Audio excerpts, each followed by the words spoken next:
Welcome to Louisiana Heart Beats. I'm Sudie Landry, and again today we have another author, but this author has a new twist on an old topic. He is Jack Caldwell. He's a historical romance author. He has written many books with facts in his fiction stories. So I want to welcome you to the show. Thank you very much. I'm very happy to be here today. Jack Caldwell and I met at a book signing in Thibodaux, Louisiana, which I found out that he's originally from there, but has recently moved to Prairieville, Louisiana. Yes. Okay, let's. I want to share and have some things about Jack. First of all, I've enjoyed the conversation that we had prior to this actual show. I'm learning a whole lot about how historical fiction stories are written and why different people take a certain angle. But I'm here to tell you, Katie Anna, that as a lady wanting to read historical fiction, this is the first time I'm actually interested. Usually, you know, it's very blah, blah, blah, fact, fact, fact. But Jack has a special twist on his. He takes characters, creates them, and incorporates them with fact in his fiction romantic stories. So, I can't say anything else then. Let's just go ahead and tell him, Jack, how in the world did you start wanting to write this as a male? Okay, most stories like this are written by women romance. What interested you? What interested me was I discovered somebody called Jane Austen. This happened many, many years ago, back in around 1980, 1981, when I saw the first miniseries of Jane Austen's works on public television. And then, of course, we all know about the 1995 TV production with Colin Firth. Well, a few years after that, I decided to discover if someone had ever written a sequel to, say, Pride and Prejudice. I found something called fan fiction on the internet, and I started reading these things. The reason I was fascinated with Jane Austen is for a female writer, she understood men. Unfortunately, many female writers don't, just like many male writers don't quite understand females. So by reading that, that encouraged me to see what I could do to write in a genre that will not just appeal to men, but also appeal to women, to understand women and write women as women. And so it was kind of a challenge for me. I love what you said. You're also married, and your wife, you had mentioned about information about she was such a support system for you. Right. Why? It's really interesting. She's been my... As a writer, support system. She's support. She's one of my editors. She's the person I basically dedicate all my work to. And as I was talking about this, about these fan fiction, these stories that I saw on the internet, I would talk to her about some of the stuff I was reading. And some of it was excellent. And today's, a lot of that work that I originally read on the internet are now published novels. Some of it was not so good. And I would share with her the plot holes I saw in it, and inconsistencies, and other issues I had with those writers. And I did this for some time, until my beautiful and lovely wife over breakfast one day reached over, touched my hand and said, "Okay, Buster, let's see you do any better." So I did. Eventually that book was the second book I had published. But she gave me a challenge to see I could take the stories in my head and tie it to my love of history, merge those two things together, and write something that's interesting to people. And now, 9 books later, I continue to do this. You know, Jack, I'm looking at something that I highlighted that I wanted to bring up among many other things, is that the fact that you use your work to share the knowledge of history. There are 2 things that I'm trying to do with my work, and the first thing is history. To me, history is the great story of mankind. Why we are the way we are. What happened? How did we get there? What forces, what people got us to where we are today? But there's a boring way of telling history, and there's an interesting way of telling history. I'm one of the few that likes the boring. I will pick up a history book and read it. most people will be bored to tears. Well, I'm not the first person to invent historical fiction. You can go back to people like Nathaniel Hawthorne. You can go back to people like James Michener. You can go back to people like Margaret Mitchell. These are people who took original characters, put them in real situations, interacting with real historical figures, and are able to tell not only an interesting story, but tell accurate history. And, for example, Gone with the Wind is a historical fiction book about Reconstruction Georgia. It's accurate. The things that happened in that book actually happened to people during and after the Civil War in Georgia. So this is why I do what I do, and that's the fun part about this. The other thing is to talk about the human condition, why people interact, how you get this crazy idea that men and women can actually get along and live together. That's always been fascinating to me. And so through that work, is the reason I kind of got into the romantic part, is how both can kind of stumble around and yet come into a partnership that's stronger than the sum of the parts. I love what you had mentioned earlier about something to the fact that she doesn't want to be a man and you don't want to be a woman, but yet y'all can work together and understand. Right. Yeah. And there's nothing wrong with that. It's just wonderful. Everybody brings their own strengths to a relationship, so let's talk about that. And this is how it builds people up instead of tearing people down. Jack, I want to know, before we go into more details about these other wonderful series like what's on the screen right now, the Cajun Cheesehead, you want to share with us why you're known as that? Well, for the first 48 years of my life, I lived in Louisiana. I was actually living with my wife and family in Covington when Katrina happened. Fortunately, our house survived, but my job did not. At the time, I was a professional economic developer working in the city of New Orleans. And for work, my wife and I were forced to leave the state. We ended up in Wisconsin. My wife's family is originally from Wisconsin, so there wasn't an alien place for her, but it certainly was for me. And because of that, my wife is actually a Green Bay Packers fan. I don't mind the Packers, but my favorite team is still the Saints. So I became this kind of Cajun cheesehead, and the name kind of stuck. I kind of like it, so I've kept it. So that's why I'm known now as the Cajun cheesehead. Which it does kind of work into your character a little bit. It gives you a little bit more freedom to be who you are, which is an author, amateur historian, professional economic developer. What's this about playwright, though? I mean, that's Years new. ago, I was involved in community theater in both Thibodaux and in Covington. And while in Covington, I actually wrote a play. And the playmakers there was kind enough to produce it. I was able to put it on. So I'm a published playwright as well. And what was the name of that play? Short Squeeze. It was talking about some of the things I saw during my first career, which was as a stockbroker, and what happened during the 1987 crash. And for those of you who are old enough to remember that, it was quite an event. But it's told for laughs. You know what, Jack? It's amazing to me, since I'm the president of the Writers Guild of Acadiana, and we're telling people all the time, do not get discouraged if you get rejection letters. Just keep on keeping on. And here you are telling me before the show that unfortunately for you, I think your words were, I'd never received one. I'd say that's a blessing. That's a compliment. It is a blessing. To tell that story, when my wife challenged me to write these stories, originally they were posted on these boards on the internet. One of my friends on the internet, a woman named Abigail Reynolds, and I'm going to give her a plug. She's She deserves fantastic. By then had started publishing her own work, and we had become friends. And one day she told me, Jack, your stuff is too good not to get published. Here, this is the name of my publisher, send them something. They accepted my first manuscript.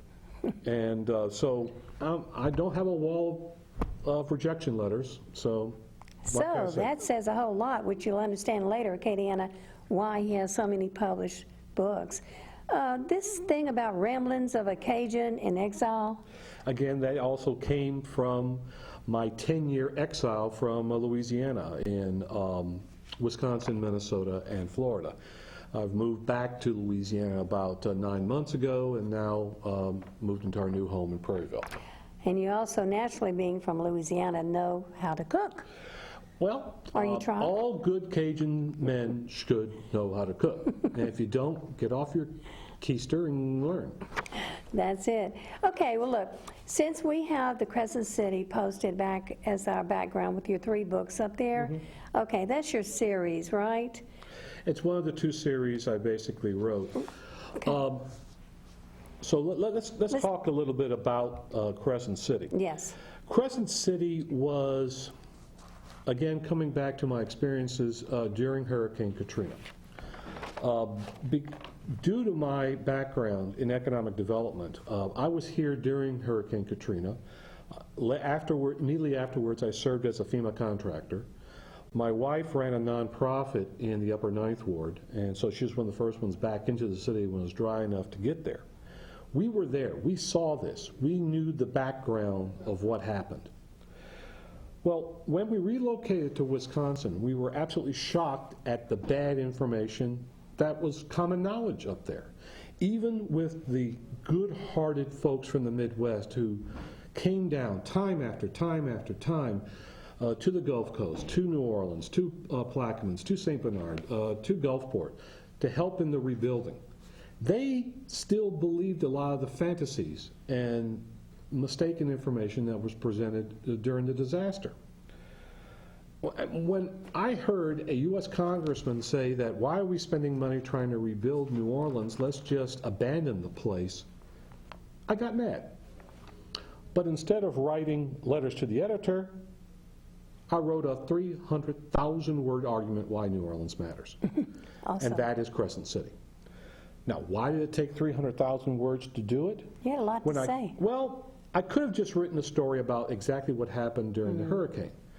But it occurred to me that except for people in the Gulf Coast, they don't know what New Orleans is. They don't know how important the port of New Orleans is. That is the most important port in the United States. They don't know what we know about this area. So for them to care, I have to get them to fall in love with New Orleans, with South Louisiana, with the Gulf Coast, and the people who live there. So the first 2 books, Bourbon Street Nights and Elysian Dreams, do that. It takes the reader through several friends as they grow up, develop, become relationships, marry, have children, learn what New Orleans really is, learn what Louisiana really is, so that in the 3rd book, when Katrina happens, they actually care what happens to the character. Okay, let's back up then. Let's tell them the Bourbon Street Nights is volume 1 of Crescent City. And you cover that a little bit. Right. Basically, I introduced 3 couples. I steal a little bit of the plots away from Jane Austen on those novels just to kind of push the story along. You have one couple that has a hard time getting along. You have another couple who they don't realize they like each other until the last minute. And the 3rd one is a girl who falls in love with the wrong guy. And because of that, she is injured and she eventually finds that the friend who helps her is the man that she needs to love. And this all takes place during one semester, well, I say 1 year, while they're all in college. And book number 2, Elysian Dreams. Elysian Dreams takes place 5 years later. They're all graduated. They're all now young working people in the Crescent City, basically following their Elysian dream, whether it's being successful in their careers in music or science, trying to start a family, or just trying to find that special someone to spend the rest of their lives with.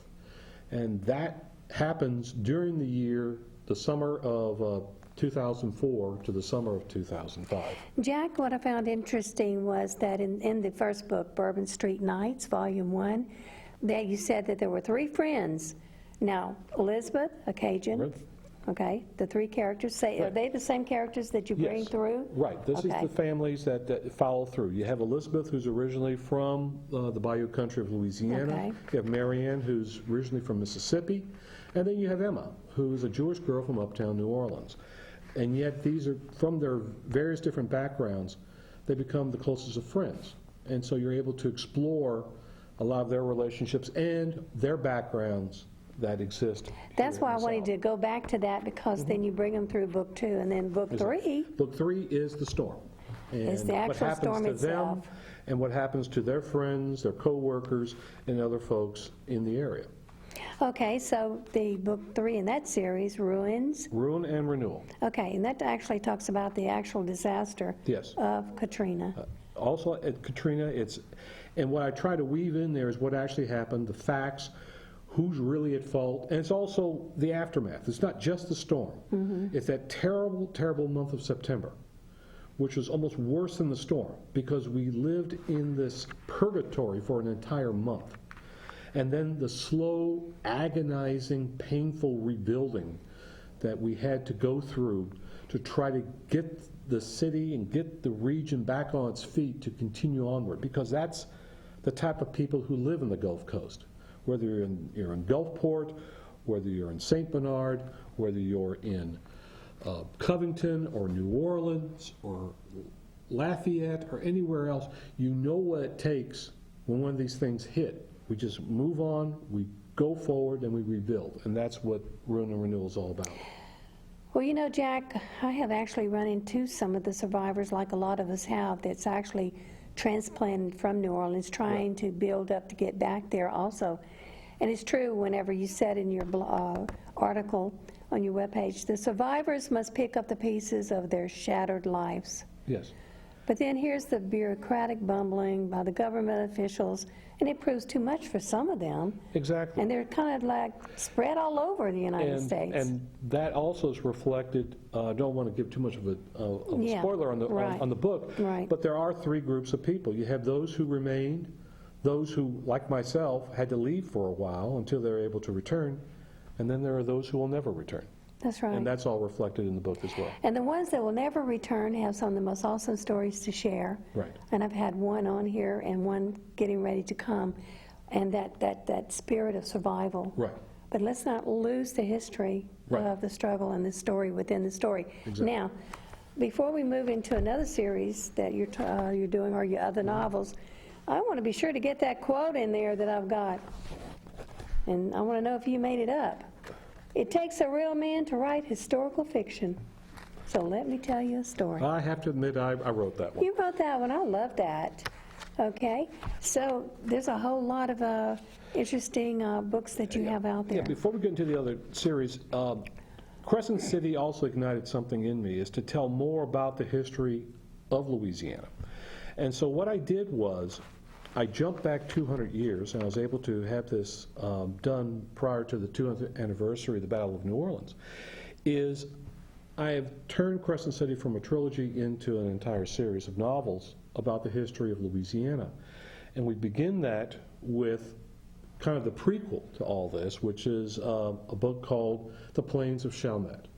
And this is, again, a historically accurate retelling of what happened leading up to and during the Battle of New Orleans. And I'm very proud of this book because it has been accepted and is being sold currently at the gift shop at the Chalmette battlefield because of its accuracy. So I've got it kind of like the bookends. I start the series with the Battle of New Orleans, I end it with Katrina, and so in the future I plan on doing some filling in. We'll be writing eventually a book about the Civil War experience in Louisiana. I'll be writing about the battle for the against yellow fever at the turn of the last century, one of the great fights in American history, and also talk a little bit more about the brave Louisiana men who answered their nation's call and were parachuted into occupied France to work with the resistance prior to the invasion. These are some of the stories I plan to tell about Louisiana and about the brave people who live here. Did you always plan on becoming an author? No. In fact, as I have zero background in anything that has anything to do with writing. Well, you took care of the next question I was going to ask. I was a business major, originally planned to become an attorney. I decided I didn't want to be a lawyer, so I became a stockbroker. I worked in economic development, I have 0 writing experience. And now I have 9 books published. I'm working on 2 more. Because you are a history buff Yes. and you want to share facts along with creating the stories and get the truth out there also. Yeah, I've always had these stories in my head, and Okay. it's now I have the opportunity of actually putting it onto paper, and hopefully people will enjoy it. All right, now I just was informed we now have about 4 minutes left in the show, so let's cover what you want to cover.